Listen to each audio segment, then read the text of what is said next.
नमस्कार, मैं राजकुमार ईरानी आप सभी का स्वागत करते हैं हम अपने यूट्यूब चैनल एज़रेत मैथ्स क्रिएटिव में।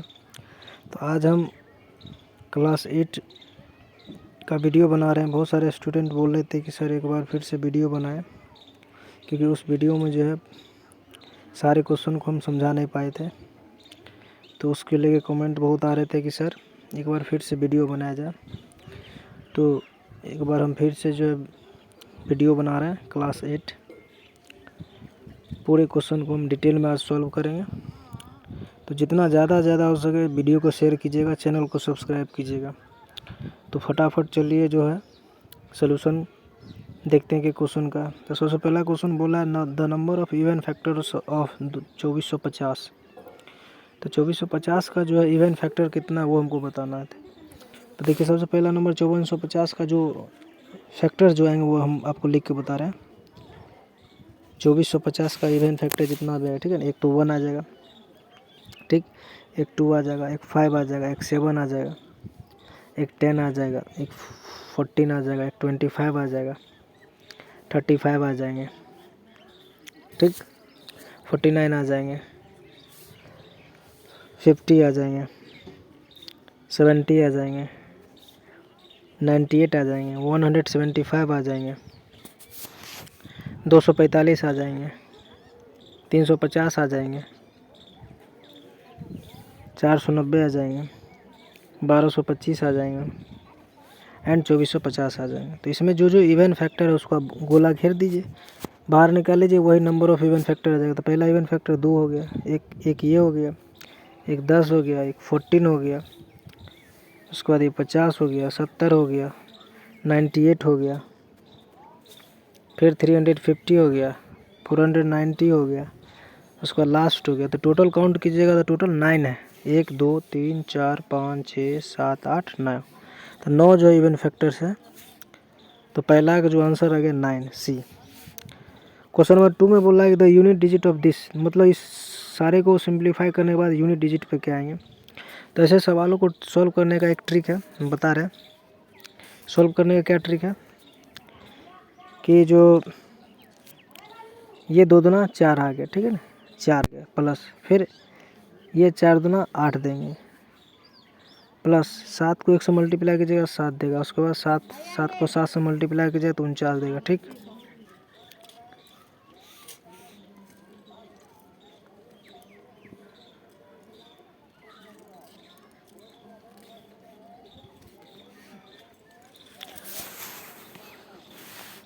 तो यहाँ पर 4 था, यहाँ पर 8 हो गया, प्लस 7 था, प्लस 49 हमको यूनिट डिजिट से मतलब है तो 9 लिख दिए। ये सब को जोड़ दीजिए, तो जोड़ने के बाद आपको आ जाएगा 28 आ जाएगा।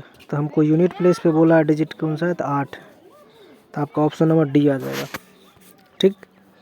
यूनिट डिजिट पे 8 आएंगे। तो ऐसे सारे को गुना नहीं करना, नहीं तो टाइम निकल जाएगा, उतना समय नहीं रहता एग्जाम में जो आप एक एक गुना कीजिए, ठीक है ना। तो ये एक टेक्निक है। क्वेश्चन नंबर 3 में बोल रहा है कि फाइंड द रिमाइंडर। देखिए ये क्वेश्चन नंबर 3 जो है ये 6-8 स्टैंडर्ड के लिए टफ हो जाता है, क्योंकि ये हायर डिग्री का प्रॉब्लम है। इसमें क्या करते हैं, तो सबसे फर्स्ट ऑफ ऑल क्या कीजिएगा कि यहाँ पर जो है बेस भी 2222 के पावर 5555 प्लस फिर 5555 बेस में है और हायर पावर है 2222। इसको डिवाइड करना है 7 से, ठीक। तो डिवाइड से 7 से कीजिएगा। फर्स्ट ऑफ ऑल क्या कीजिएगा, फर्स्ट ऑफ ऑल डिवाइड कीजिएगा किस में, 7 का डिवाइड इसके बेस में लगाइएगा 2222 में, और फिर 7 का डिवाइड 5555 में लगाइएगा, ठीक है ना। तो जैसे डिवाइड मारिएगा वैसे आपका आ जाएगा, कितना आ जाएगा 3 बचेगा। जब इसका डिवाइड इसमें मारिएगा, ठीक है ना, जब 7 का डिवाइड 2222 में मारिएगा तो इसका रिमाइंडर जो बचेगा 3 बचेगा, और इसका रिमाइंडर जो बचेगा 4 बचेगा, ठीक।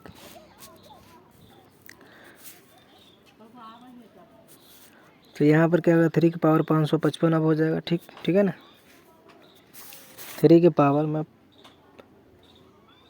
5 हो जाएगा प्लस 4 के पावर में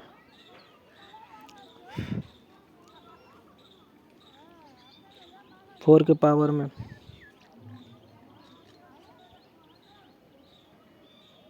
2 आ जाएगा, ठीक है, डिवाइड बाय 7।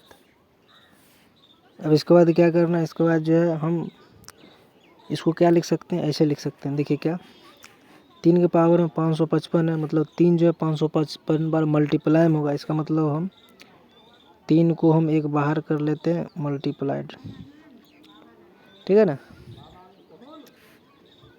जैसे एक 3 को बाहर किए तो हमको आ गया 3 के पावर में 5554 आ जाएगा, ठीक, प्लस यहाँ से हम 4 को क्या लिख दिए, 2 का स्क्वायर, मतलब जैसे 2 का स्क्वायर कीजिएगा तो पावर जो है 4444 हो जाएगा, ठीक, डिवाइड बाय 7 आ जाएगा, ठीक। अब जस्ट इसके बाद हम क्या करना है, इसके बाद देखिए क्या करते हैं,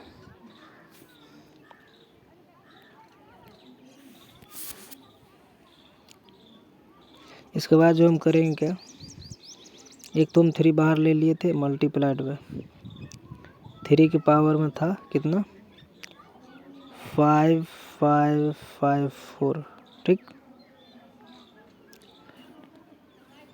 प्लस 2 के पावर में था 4444, ठीक है, डिवाइड बाय 7, ठीक है। तो हम जानबूझ के क्या करते हैं 3 का स्क्वायर इसमें से बाहर ले लेते हैं, ठीक है, 3 का स्क्वायर मतलब बाहर जैसे ही लेंगे 9 हो जाएगा, ठीक है ना। तो हम अगर 9 के अगर बेस देखा जाए 9 अगर लेंगे बेस में, ठीक है ना 9, तो ये जो डिग्री जो है आधा हो जाएगा, कितना 2777 हो जाएगा 9 के पावर, प्लस तब तक इधर जो है हम इसमें से भी एक 2 निकाल चुके होंगे और बच जाएगा इसमें क्या 2 बाहर निकाल लेंगे तो 4443 बचेगा, ठीक है। उसमें क्या करेंगे हम 8 बेस में क्रिएट कर देंगे और 1481 आ जाएगा, ठीक, डिवाइड बाय 7 है। तो जैसे ही आप ध्यान दीजिएगा यहाँ से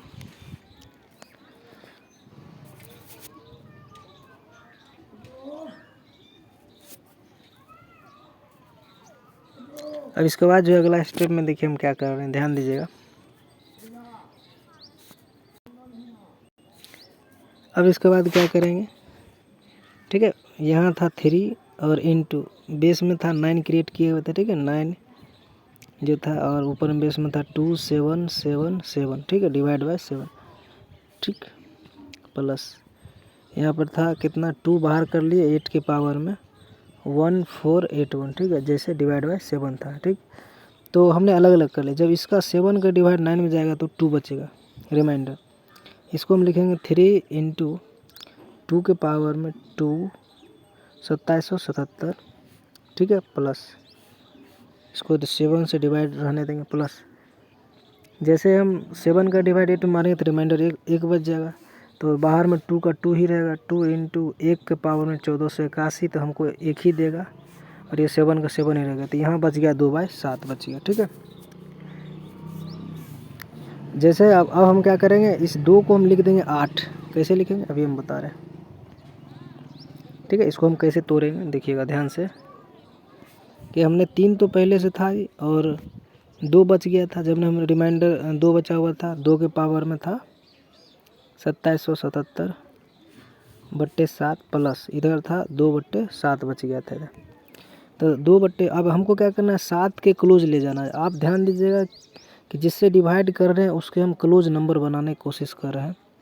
इसमें से क्या करेंगे 2 का स्क्वायर बाहर ले लेंगे क्योंकि 2 के पावर में है, जैसे हम 2 का स्क्वायर बाहर लेंगे तो हमको बच जाएगा इनटू में 2 के पावर में क्या बच जाएगा 2775 बच जाएगा, ठीक, डिवाइड बाय 7। इधर तो भाई जैसे ऐसे एज इट इज़ कॉपी कर दीजिए, ठीक। अब हम क्या करेंगे कि ध्यान से देखिएगा तो ये 12 बन गया, ठीक।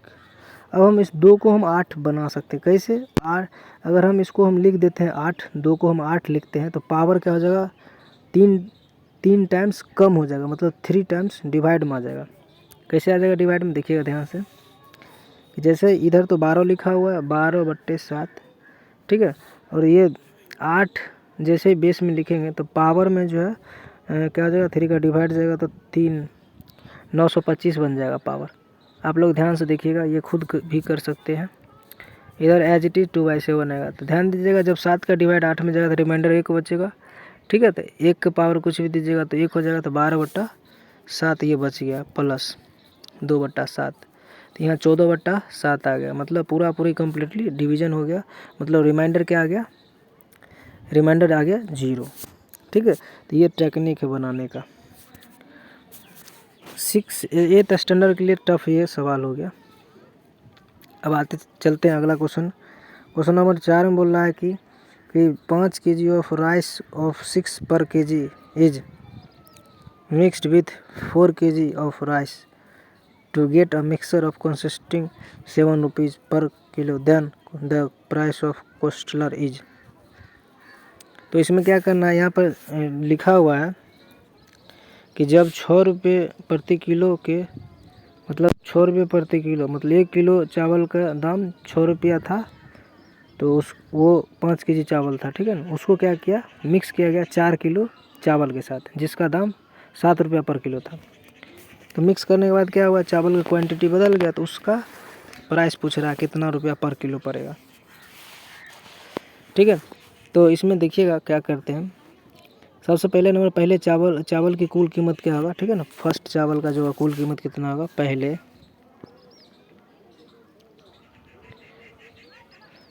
पहले चावल की कुल कीमत, पहले चावल की कुल कीमत बराबर कितना हो जाएगा, 56 रुपया, ठीक। बाद में क्या किया गया, दोनों चावल को मिलाने के बाद कुल कीमत निकाल लेते हैं, ठीक है ना। दोनों चावल को मिलाने के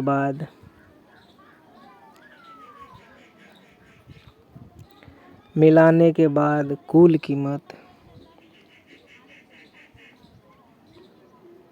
तो भाई चावल अब कितना हो गया, पहले 5 kg था, फिर 4 किलो था, तो 5 + 4, ठीक है, 9 किलो चावल हो गया। 9 किलो चावल का मूल्य निकालेंगे तो 63 रुपये आ गया, ठीक है। अब नया जो अंतर कितना का आ गया, अंतर आ गया 63 - 30, 33 रुपया का अंतर आ गया। तो दूसरे चावल की कीमत निकालना है, तो दूसरे चावल की कीमत कैसे निकालेंगे, 33 में क्या करेंगे, डिवाइड मार देंगे किससे, 7 से। दूसरे चावल की कीमत बराबर 33/7, सॉरी 33 कितना आ जाएगा, 8 किलो है क्या, 33/7, तो यहाँ से आपका निकल जाएगा वैल्यू।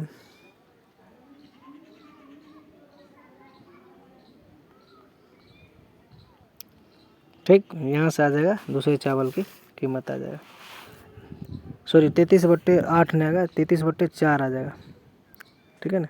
क्योंकि दूसरे चावल जो 4 किलो है, तो 4 किलो 4 से डिवाइड मार देंगे तो 8 रुपया 25 पैसा आ जाएगा, ठीक है। दूसरे चावल तो 4 किलो ही है, तो 4 से डिवाइड मार देंगे, ठीक है, तो आपका आ जाएगा 8 रुपया 25 पैसा आ गया आंसर। क्वेश्चन नंबर 5 बोला एक व्यापारी क्रमशः 10%, 20% और 10% की क्रमिक छूट देता है, तो मूल लागत मूल्य का कितना प्रतिशत वसूल किया जाएगा। ये सक्सेसिव डिस्काउंट का क्वेश्चन है, ठीक है ना। करते क्या है कि मूल जो है मान लेते हैं इसमें 100 रुपया लगा, ठीक है ना। तो यहाँ पर लिखेंगे माना कि मूल बराबर, माना कि मूल लागत जो है, मूल लागत बराबर 100 रुपये, ठीक। अब लागत मूल का वसूला गया प्रतिशत बोल रहा है, ठीक है ना। लागत मूल्य का वसूला गया। परसेंटेज पूछ रहा है, इसका एक फार्मूला होता है कि 100 इंटू, पहला वाला में 10% छूटता है तो 100 माइनस 10 90/100। दूसरा वाला में 20% छूटता है तो 80/100। तीसरा वाला में 10% छूटता है तो 90/100। मार्क आउट कीजिएगा, यहाँ से आपका आंसर आ जाएगा 64.8। ठीक है ना, इसका मतलब आपका आंसर आ गया 60 पॉइंट। ठीक है, ऑप्शन नंबर डी आ जाएगा।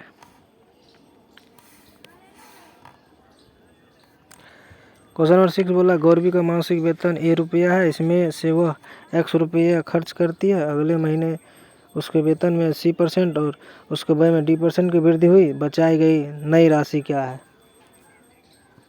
तो आइए शुरू करते हैं इसको।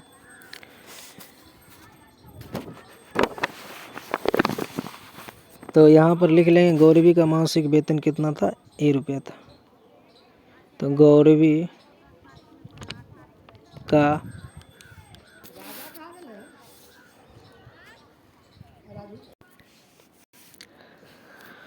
यहाँ पर मानेंगे गौरवी का मासिक वेतन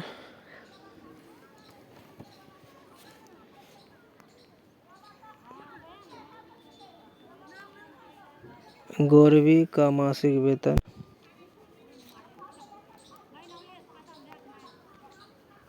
गौरवी का मासिक वेतन जो है ₹1 है। खर्च जो है ₹100 दिया हुआ।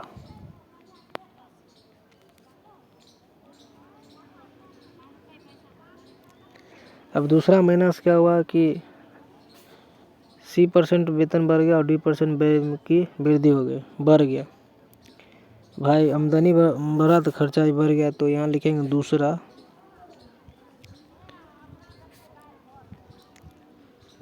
महीना का मासिक वेतन। दूसरा महीना का मासिक वेतन कितना आएगा भाई लोग?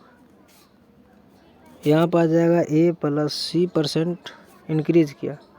ठीक है ना, A C% किसका, जैसे पहले जितना मिलता था C% ऑफ A। ठीक है ना, और नया खर्च जो होगा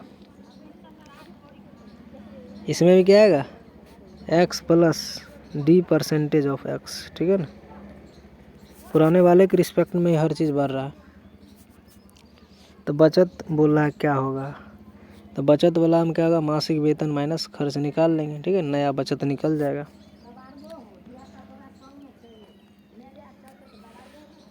तो बचत बराबर मासिक वेतन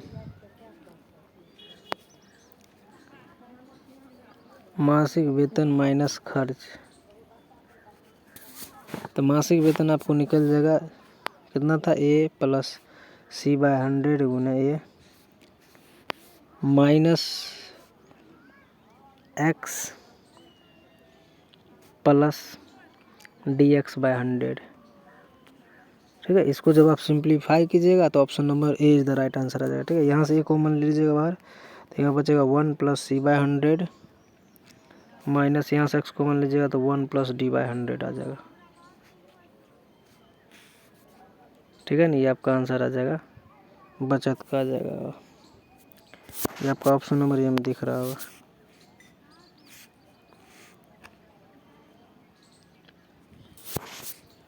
सात नंबर क्वेश्चन बोला एक दुकानदार एक निश्चित वस्तु के बाजार मूल्य पर 12% की छूट देता है और दुकानदार को 20 रुपये की लागत वाली वस्तु पर 20% का लाभ कमाता है। वस्तु पर कौन सा मूल्य अंकित किया गया जाना चाहिए, ये बोल रहा है।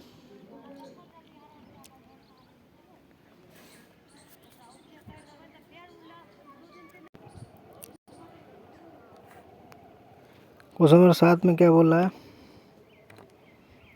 अंकित मूल्य क्या किया जाना चाहिए। ठीक, तो अंकित मूल्य इक्वल टू होता है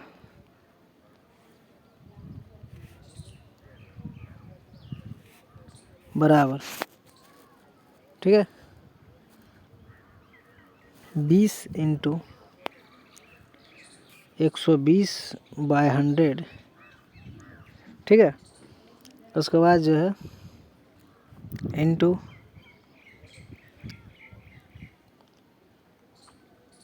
20 इंटू अंकित मूल्य जो निकालेंगे 20 डिवाइडेड बाय 87.5 इंटू 100, ठीक है ना। तो यहाँ से अंकित मूल्य आपका आ जाएगा। क्वेश्चन नंबर 8 में बोल रहा है कि रुपये की राशि 8,000 5% चक्रवृद्धि ब्याज पर उधार लिया जाता है और 3 समान वार्षिक किस्तों में वापस भुगतान किया जाता है। प्रत्येक किस्त की राशि क्या होगा। तो इसका एक फार्मूला होता है, जनरल फार्मूला जो होता है, ठीक है ना। इक्वल इंस्टॉलमेंट अगर देना है तो यहाँ पर जो मूलधन जो होगा, ठीक है ना, ठीक है, general formula for instalment in compound interest जो होता है, पी मतलब मूलधन is equal to x upon 1 plus R/100 plus x upon 1 plus R/100 का होल स्क्वायर। ऐसे करते करते जितना भी किस्त है, अगर n किस्त है तो x upon 1 plus R/100 raise to the power n, ठीक है ना। ये फार्मूला होता है जिसमें x क्या है, p क्या है, मूलधन है, इसको मूलधन बोलते हैं। x क्या है, प्रत्येक किस्त का दर हो गया, ये किस्त का दर हो गया भाई, x प्रत्येक किस्त का दर हो गया, ठीक।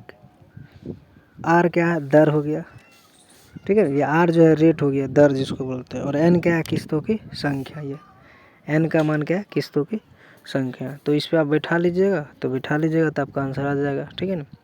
3 किस्त बोल रहा है तो यहाँ पर जो है आपका आंसर जो आएगा हम बता रहे हैं। देखिए हमको 8,000 रुपया दिया हुआ था, p का मान is equal to x/1 plus rate का मान है पहला 5/100 प्लस दूसरा किस्त है x/1 प्लस 5/100 का whole square plus x/1 plus 5/100 का होल पावर 3, ठीक है। तो 3 किस्त है, इसको आप सॉल्व कर लीजिएगा तो x का मान आ जाएगा 290 तो 2937.67 आ जाएगा,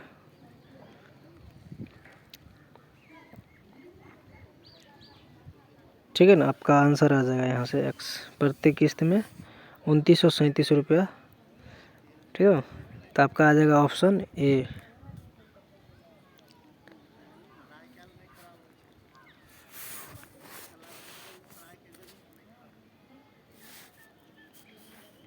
क्वेश्चन नंबर 9 जो बोल रहा है रेशियो दे दिया है A/B बराबर C/D। तो रेशियो जब दिया रहेगा बराबर में तो इसको के मान लीजिए, ठीक है ना, के मान लीजिए और इस पर बैठा दीजिए। यहाँ से ए का मान आ जाएगा BD, सी का मान आ जाएगा DK। ये दोनों वैल्यू यहाँ पर रख दीजिए A² B² की जगह।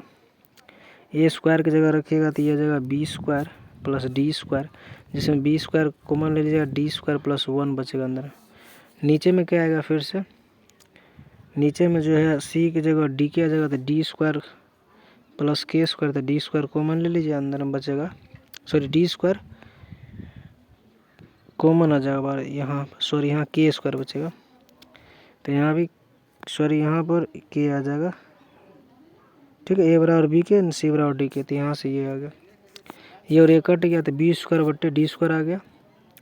अब हम इसको क्या करेंगे, आंसर जब देखने जाएंगे तो आंसर ऑप्शन मिला ही नहीं, B² बट्टे D²। तो B² बट्टे D² को हम क्या लिख सकते हैं, ध्यान दीजिएगा, B इंटू बी लिख सकते हैं, D इंटू डी लिख सकते हैं। और ध्यान दीजिएगा तो B is equal to C/D दिया हुआ, तो हम इसको ऐसे भी लिख सकते हैं A/C is equal to B/D, आराम से लिख सकते हैं। तो यहाँ पे B/D का मान क्या है, A/C है, तो यहाँ पर A/C चिपका देंगे, ठीक है ना, A/C चिपका देंगे। तो यहाँ आ जाएगा A/C मल्टीप्लाइड बाय B/D, ठीक है। तो एक B/D को छोड़ देंगे और इसके जगह हम 1 के जगह लिख देंगे A/C, तो आपका आंसर आ जाएगा A/B/C/D आ जाएगा।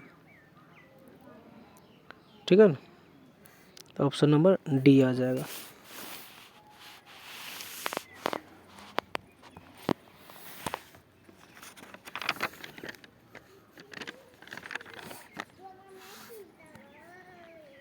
क्वेश्चन नंबर 10 में बोल रहा है कि एक पाइप एक टंकी को x घंटे में भर सकता है, दूसरा उसे y घंटे में खाली कर सकता है। यदि दोनों टंकी 1/3 भरी हुई है, यदि टंकी कह रहा है 1/3 भरी हुई है, तो वे मिलकर कितने घंटों में भरेंगे। ठीक,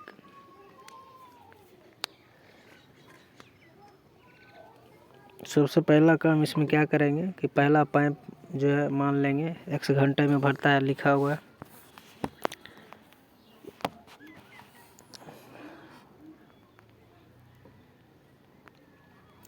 पहला पाइप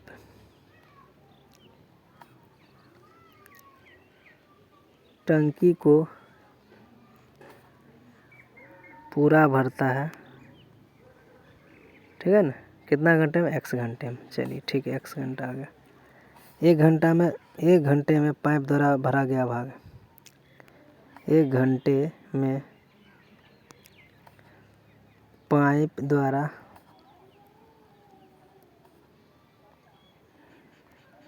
भरा गया भाग 1/x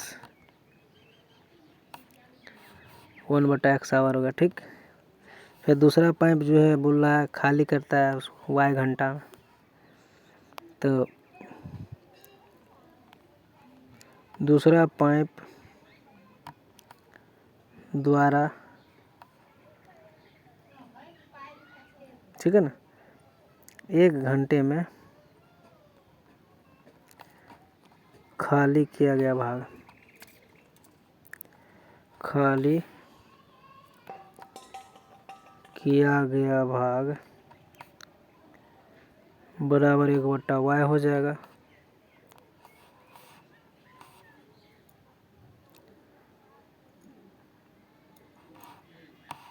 ठीक,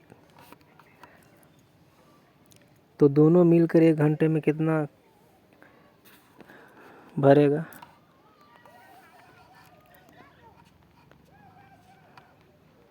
दोनों मिलकर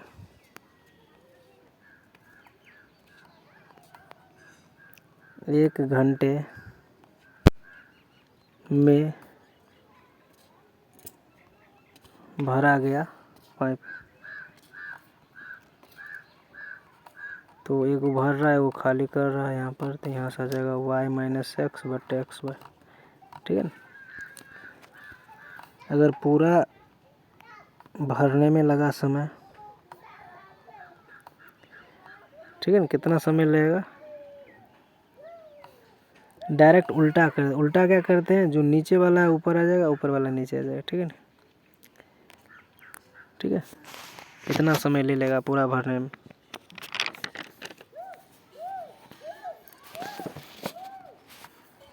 अब यहाँ बोल रहा है कि 1/3 भाग टंकी पहले से भरा हुआ, ठीक है ना, 1/3 भाग टंकी पहले से भरा हुआ।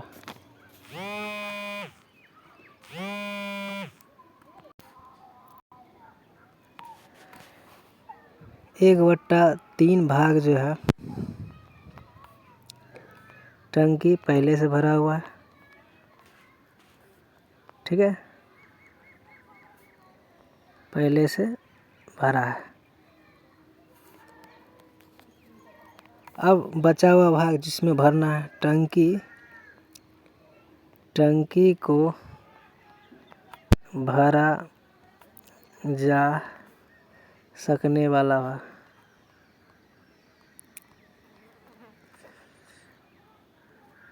2/3 आ जाएगा। ठीक है, 1 माइनस 1/3 मतलब 2/3 आ गया। ठीक, अब 2/3 भाग भरने में लगा समय कितना हो जाएगा भाई, तो 2/3 भाग भरने में लगा समय, ठीक है, क्योंकि पूरा भरने में समय था XY बट्टे y माइनस एक्स था, ऐसे कुछ था। ठीक है, तो 2/3 है, 2/3 से गुना कर लीजिए तो 2/3 आ जाएगा। ये option number C is the right answer. Question बोला है किसी विशेष दिन सुबह 5 बजे से शाम 5 बजे के बीच मिनट और घंटे की सुइयां कितनी बार एक साथ होती है।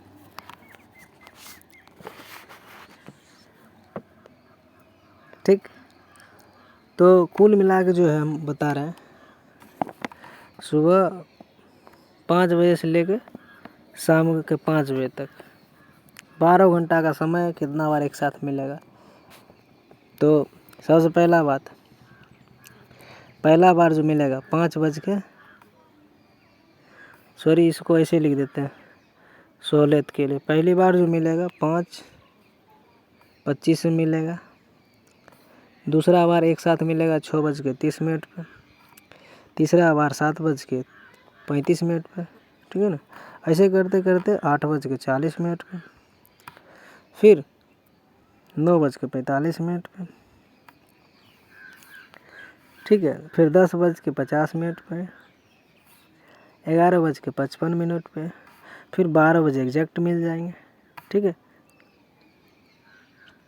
फिर 1:05 पे, फिर 2:10 पे, ऐसे मिलते जाएंगे। ठीक, 3:15 पे, 4:20 के, 5:25, ये शाम का आ गया। ठीक है ना,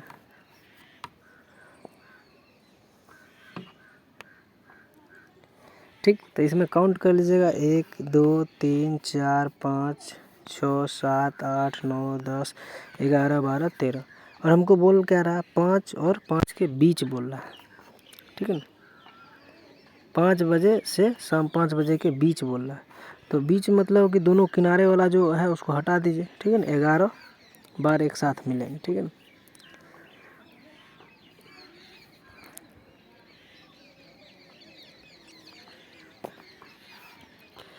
क्वेश्चन नंबर 12 बोला यदि एक्स y² - 4a के विपरीत बदलता है और y बराबर 10 होने पर 24 के बराबर होता है तो y बराबर 5 होने पर x का मान ज्ञात करें। विपरीत बदलने का मतलब हो गया कि x जो है इन्वर्सली प्रोपोर्शनल हो गया 1/y² - 1 के, ये कह रहा है। उसके बाद जैसे ही हमने इन्वर्सली प्रोपोर्शनल होता है तो एक कॉन्स्टेंट सिंबल आता है और ये y² - 1 हो गया। ठीक, और हमको यहाँ पर दे दिया है कि जब हमने y का मान 10 लिया तो x का मान 24 प्राप्त होता है।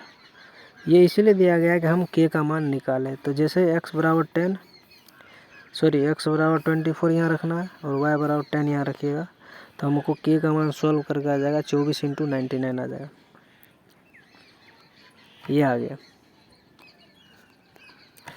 फिर बोल रहा है कि y का मान 5 होने पर x का मान क्या होगा, तो यहाँ पर k का मान तो आ गया। अब क्या करेंगे, x = k/y² - 1, ये एक फार्मूला बन गया था। k का मान आ गया 24/99। ठीक है ना, इंटू y की जगह बोल रहा है कितना रखेंगे 5, तो 5 के स्क्वायर 25, एक 24 बच गई है। ठीक है, और यहाँ भी क्या हो गया,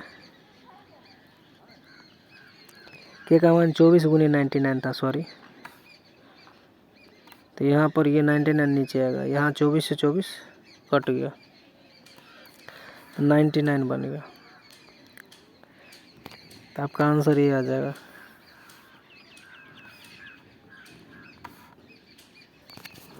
क्वेश्चन नंबर 13 में बोल रहा है कि ये किसी कार्य को 24 दिनों में कर सकता है, बी से 32 दिन में कर सकता है, सी से 60 दिन में कर सकता है। वो एक साथ काम करना शुरू करते हैं और ए 6 दिन के बाद चला गया, बी 8 दिन के बाद चला गया। पूरा कार्य करने में सी को कितना दिन लगेगा। तो देखिए यहाँ पर क्या करना है, डायरेक्ट क्या करना है कि भाई एक दिन का वर्क निकालना है। ठीक है ना, ठीक है ना, एक दिन में जो है कितना काम किया, ये जो है एक दिन में कितना वर्क करेगा, एक दिन में 1/24 हो जाएगा। 6 दिन में काम किया ये, तो 6 दिन में कितना वर्क करेगा ये, 6/24 में 1/4। उसी प्रकार बी जो है एक दिन में कितना वर्क करेगा, 1/12। 32 आ जाएगा।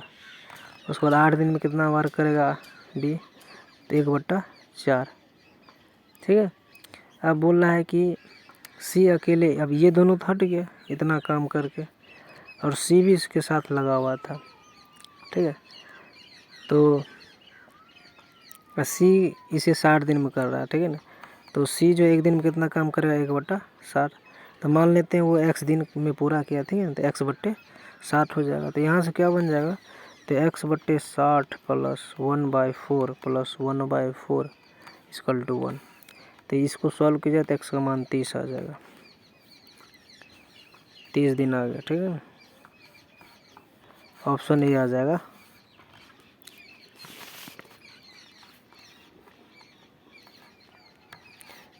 एक सीढ़ी एक खिड़की तक पहुंचती है जो कि सड़क के एक तरफ ज़मीन से 8 सेंटीमीटर ऊपर है, और उसी बिंदु पर अपना पैर रखते हुए सीढ़ी को 12 सेंटीमीटर ऊंची खिड़की तक पहुंचने के लिए सड़क की दूसरी ओर बांध दिया जाता है।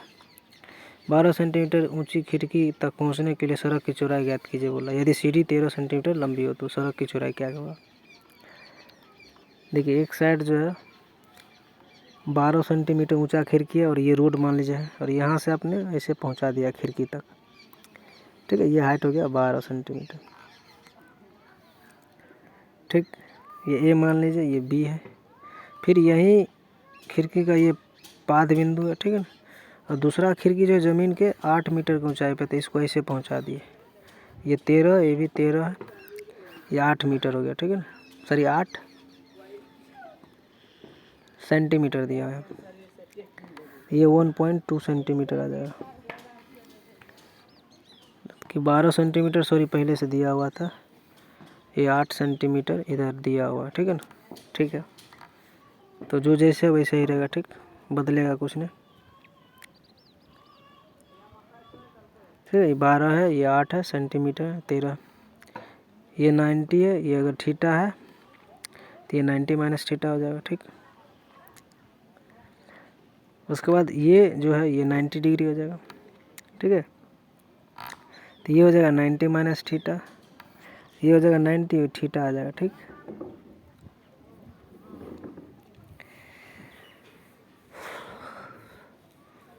तो ए बी का मान निकाल लीजिएगा पाइथागोरस लगा करके। ठीक है ना। तो ये 5 आ जाएगा, और बी सी यहाँ पर बी डी का मान भी पाइथागोरस लगा करके आप निकाल सकते हैं।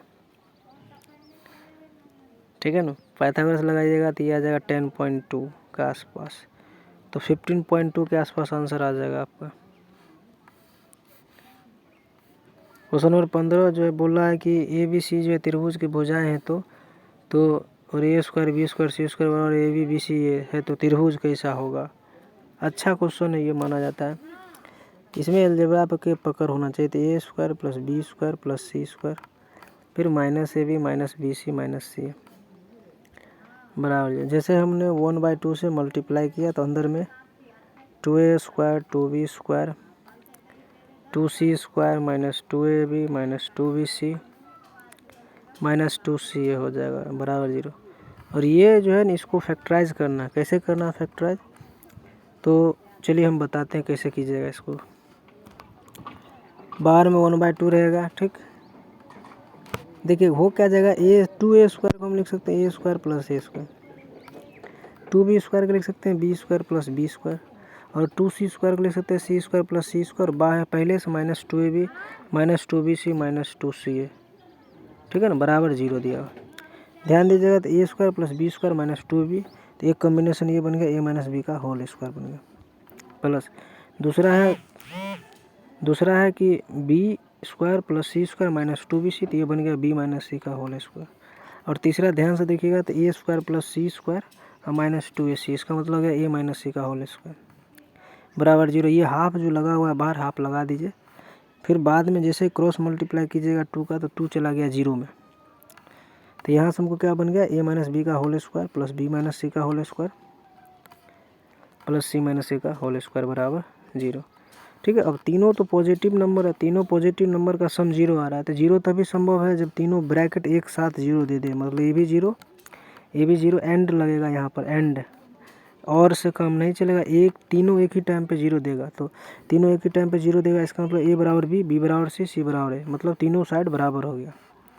इसका मतलब ट्रायंगल क्या आ गया, समबाहु त्रिभुज आ गया। ठीक है ना, ऑप्शन ये आ गया।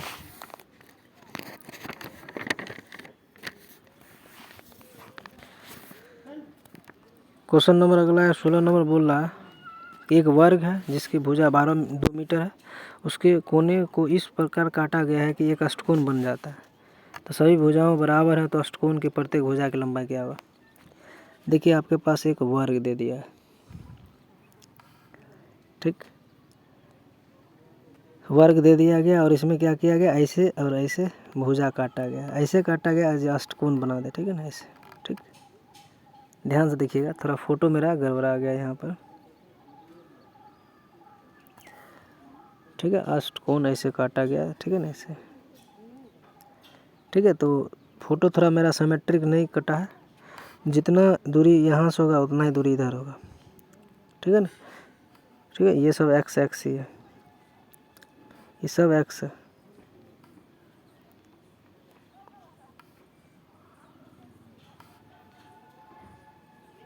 ठीक,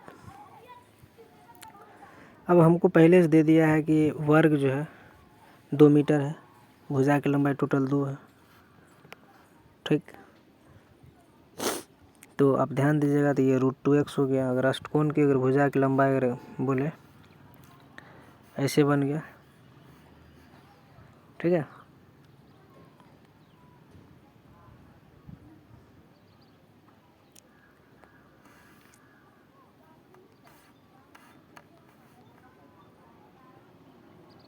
यहाँ पे ऑक्टागन बन रहा है, मतलब फोटो मेरा गलत लग रहा है।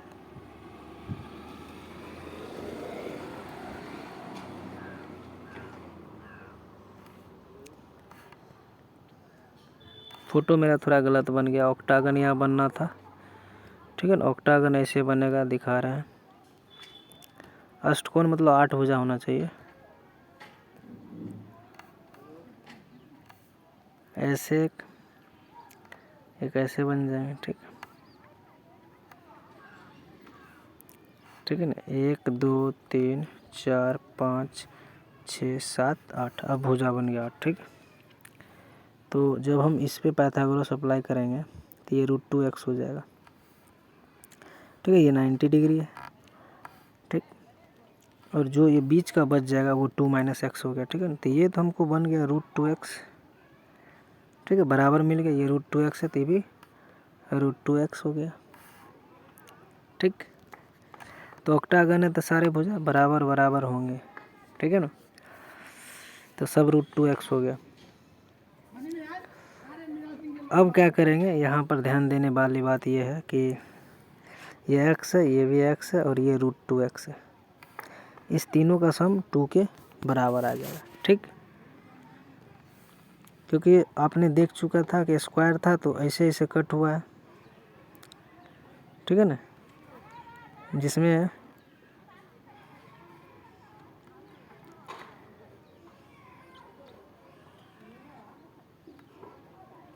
ठीक, जिसमें ये √2x है, ये x है, ये x है, और टोटल लंबाई 2 दे दिया। तो यहाँ से x प्लस √2x बराबर 2। तो यहाँ से x का मान क्या आ जाएगा, x का मान हमारा आ जाएगा,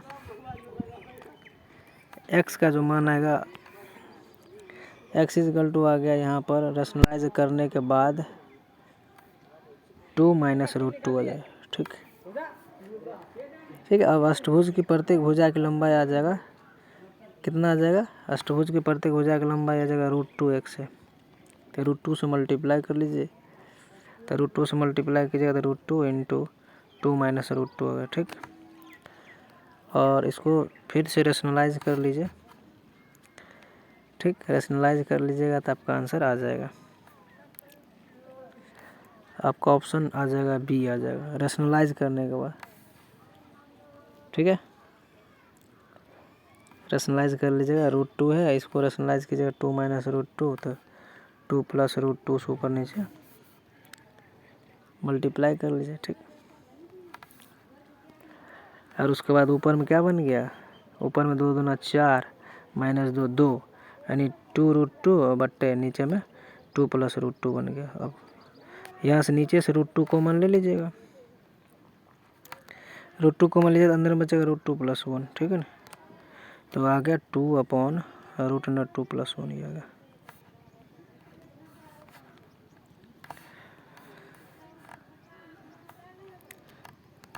क्वेश्चन नंबर 17 बोला गाम्या के मन में एक त्रिकोण है, इसकी लंबी सबसे लंबी भुजा की लंबाई 20 है, दूसरी भुजा की लंबाई 10 है, इसका क्षेत्रफल 180 है, इसकी तीसरी भुजा की सटीक लंबाई क्या होगा।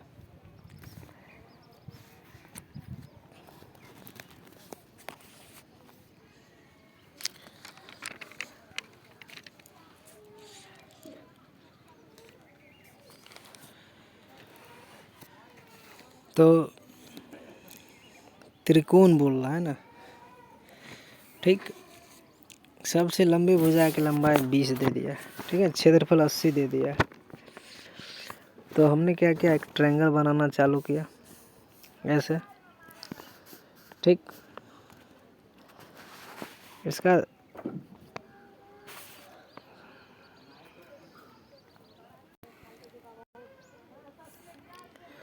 तो यहाँ पर बोल रहा है कि एक त्रिकोण है, ठीक है ना, ट्रायंगल है, ट्रायंगल हमने बना लिया, ठीक।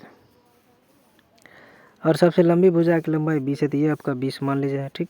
यहाँ से हमने परपेंडिकुलर डाला, एरिया बेस का मतलब हो गया हाफ बेस इंटू हाइट।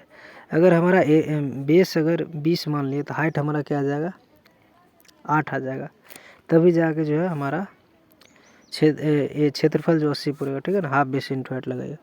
तो ये 8 फिक्स हो गया, ठीक। तो आप ध्यान दीजिएगा, तो ये एक समकोण त्रिभुज बना, समकोण त्रिभुज है तो इसमें ट्रिपलेट जरूर आएंगे, ठीक है ना, पाइथागोरस ट्रिपलेट। मतलब जहाँ पर 8 दिख रहा है वहाँ पर 6 और क्या दिखेगा, 10 जरूर दिखेगा, ठीक है। तो अगर ये 8 है तो इसको 6 मान लीजिएगा, और ये 10 मिलेगा ही मिलेगा, समकोण त्रिभुज बन रहा है इसीलिए, ठीक है। ये सोच पाना थोड़ा मुश्किल हो जाता है। तो ये 6 हो गया, तो ये आपका हो गया 14, ठीक, 14 हो गया। तो यहाँ पर जैसे पाइथागोरस लगाइएगा तो x का मान आ जाएगा 8 का स्क्वायर प्लस 14 का स्क्वायर 196 प्लस 64 260 रूट अंडर, ठीक है। तो इसमें देखिएगा ये 10 है, ये रूट अंडर 260 है, रूट अंडर 260 कहीं ना कहीं 10 से बहुत बड़ा वैल्यू देगा, ठीक है ना, बहुत बड़ा नहीं, थोड़ा बड़ा है, ठीक है ना। तो आपका आंसर जो आएगा आ जाएगा बी। क्वेश्चन नंबर 18 में बोल रहा है शंकु की ऊंचाई का अनुपात 1:2 में है और उनके आधारों के व्यास का अनुपात 2:1 में है, उनके आयतनों का अनुपात क्या होगा। तो डायरेक्ट पहला शंकु का आयतन बट्टे दूसरा शंकु का आयतन इक्वल टू 1/3 ऊपर में भी आएगा, पाई ऊपर में भी आएगा, 1/3 पाई नीचे में भी आएगा, ठीक है। और उसके बाद R1 स्क्वायर और R1 स्क्वायर H1 बट्टे R2 स्क्वायर H2 आ गया, ये कट गया। R1 बट्टे R2 का होल स्क्वायर बन जाएगा। इसका मतलब हो गया कि भाई हमको तो हाइट का अनुपात दिया हुआ 1:2, तो ये बन गया कितना दिया हाइट का अनुपात 1:2। और तो यहाँ से R1 H1 और 1 मिनट R1 बट्टे R2 का होल स्क्वायर इंटू H1 बट्टे H2 आ गया। तो ये तो 1/2 आ गया, चलिए ठीक है, ये 1/2 आ गया इधर। और R1 बट्टे R2 का मान कैसे निकालेंगे, यहाँ पर अनुपात दिया है व्यास का 2:1। तो भाई व्यास का अनुपात दीजिएगा, त्रिज्या का अनुपात भी सेम ही रहेगा, ठीक है ना, क्योंकि ऊपर नीचे दोनों में 2 का डिवाइड लगेगा, इसलिए दिमाग मत लगाइए। 4/1 गुने 1/2 हो जाएगा। तो ये कट गया, 2:1 आपका आंसर आ गया, बी आंसर आ गया।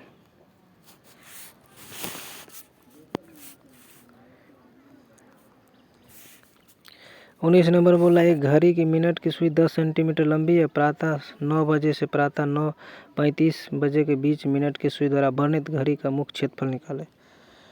तो देखिए यहाँ पर जो है मिनट सुई जो है 1 मिनट में 6 डिग्री कोण बनाता है, ठीक है ना। तो मिनट सुई द्वारा 1 मिनट में 6 डिग्री कोण बनता है, ठीक है ना।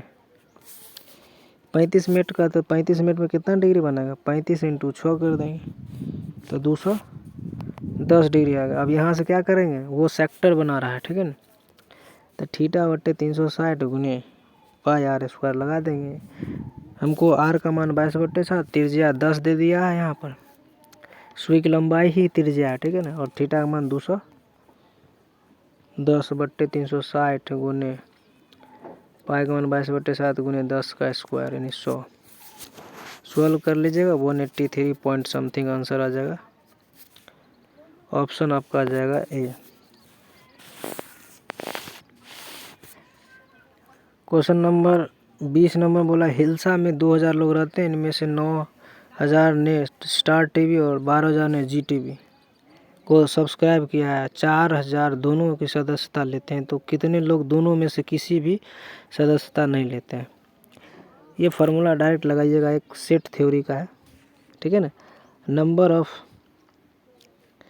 ए यूनियन बी होता है NA + NB - NA intersection B, ठीक है। इसका मतलब हो गया कि यहाँ पर ए और बी का मतलब हो गया, ए मान लीजिए स्टार टीवी देखने वाला लोग और बी है जी टीवी देखने वाला, ठीक है। Star TV and Zee TV, ये फार्मूला होता है 11th पर आ जाएगा, सेट थ्योरी का है फार्मूला, ठीक है ना। तो यहाँ स्टार्ट, ये हो गया नंबर ऑफ पीपुल जो स्टार टीवी देखता है, और ये नंबर ऑफ पीपुल जो जी टीवी देखता है। ये स्टार टीवी का संख्या हो गया, कितना लोग देखते हैं, जी टीवी का, और ये जो है दोनों में से जो किसी की सदस्यता नहीं है, ठीक है ना, तो यही हो गया। और ये जो दोनों देखता है मतलब ए यूनियन बी, तो ये आपको शायद दिया हुआ है 4000 लोग दोनों चीज़ देखते हैं, मतलब ए यूनियन बी। इस पर बैठा दीजिएगा तो आपका आंसर आ जाएगा 3000, ठीक है ना। इसका मान कितना दिया है, 4000, तो 4000 बराबर इसका मान कितना दिया है, स्टार टीवी देखता है 9000, इसका कितना है 12000, ठीक है। सॉल्व कर लीजिएगा, यहाँ से आ जाएगा दोनों जो सदस्यता नहीं लिया है, ठीक है। आंसर आपका आ जाएगा कितना, 3000 आ जाएगा आंसर।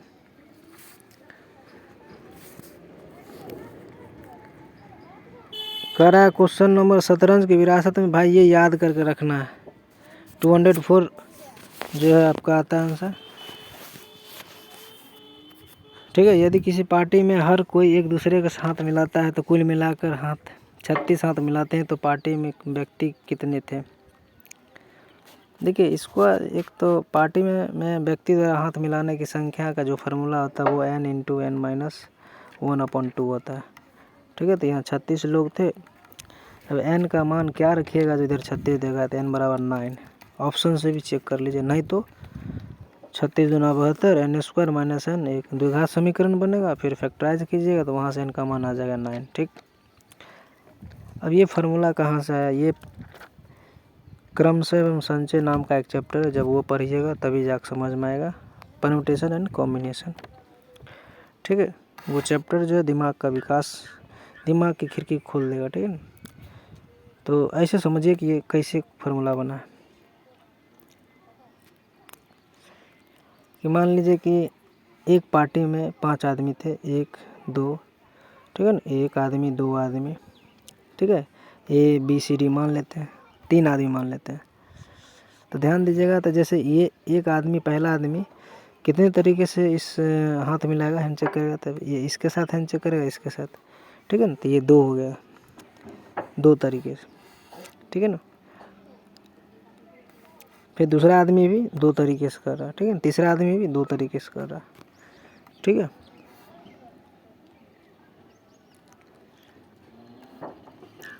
कह रहा मेरे पास 2 इंच त्रिज्या का एक लड्डू है, इसमें उसी सामग्री से मैं 1 इंच की त्रिज्या कितने लड्डू बना सकता हूँ। कुछ नहीं करना भाई, लड्डू जो होता है एक ये होता है क्या, स्फेयर का आता है। स्फेयर का आयतन क्या होता है, 4/3 πr³ डिवाइडेड बाय नीचे में 1 इंच वाला से डिवाइड मार दीजिए, 4/3 πr³।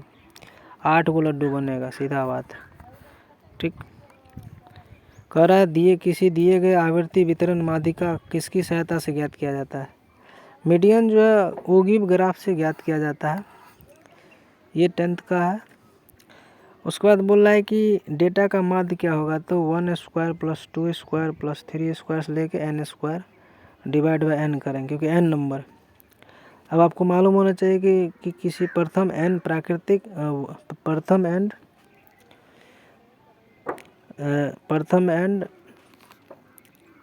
प्राकृतिक संख्या के वर्गों का योगफल जो होता है वो क्या होता है बता देते हैं। ये इसका जो वैल्यू होता है वो होता है n+1 इंटू 2n+1 बट्टा 6।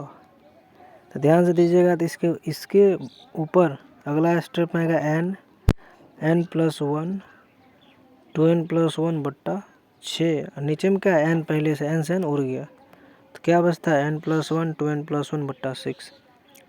Option number A is the right answer. ठीक,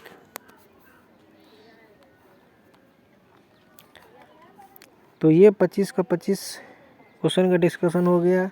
सारे विद्यार्थी का डिमांड था कि एक बार फिर से वीडियो बनाए, तो वीडियो पूरा बन गया है। तो पूरे वीडियो को आप शेयर कीजिए, अच्छे से चैनल को सब्सक्राइब कराइए। ठीक है, तब तक के लिए आप लोग को धन्यवाद।